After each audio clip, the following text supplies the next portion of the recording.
वक्त मौजूद हैं अछड़े थर में। ही अछड़ो थर ॾुकरल ॾींहुं है जिथे 6 सालनि खां बरसात कोन थी है ऐं हिते पाणी न आहे ऐं हिते तड़ जा जेके पाणी आहिनि माण्हू पी मुख़्तलिफ़ बीमारियुनि में थी विया आहिनि, के ॿुढा थी विया आहिनि, कंहिंजा पेर टेड़ा थी विया आहिनि। त 10-10 12-12 किलोमीटर परे पाणी जा जेके खूह आहिनि, टांका आहिनि, उन्हनि में किथे खारो आहे त किथे मिठो पाणी आहे, किथे ॿाड़ो पाणी आहे, उनखे मिक्स करे पीअंदा आहिनि। 6 साल हींअर हिते थी विया आहिनि मुसलसल। किथे बि तव्हांखे हिते बारिश न थियण जे करे ॾिसो सावक एतिरी कोन आहे ऐं इहे जेके माण्हू आहिनि हिननि जो जेको असुलु जेको धंधो आहे उहो चौपायो माल हाणे उन्हनि खे बि छा खाराइनि त ही कंडियूं हूंदियूं आहिनि या पंहिंजा जेके हिते वण हूंदा आहिनि उन जूं टारियूं ही वग़ैरह खाईंदा आहिनि। त ही मारू माण्हू आहिनि, हिननि खां अॼु असीं हिते ईद करणु आयासीं। समाजी इंसानी दोस्त बि मूंसां गॾु हुआ ऐं अॼु उन्हनि हिकिड़ो मैसेज ॾिनो आहे।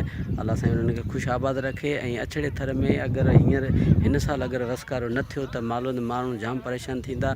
ऐं अॼु पंहिंजो रमज़ान शरीफ़ आहे, उन हवाले खां अलाह साईं खां इहा दुआ आहे त हिते बारिश थी वञे ऐं माहौल सॼो सावक थी वञे, असांजो मुल्क आबाद हुजे।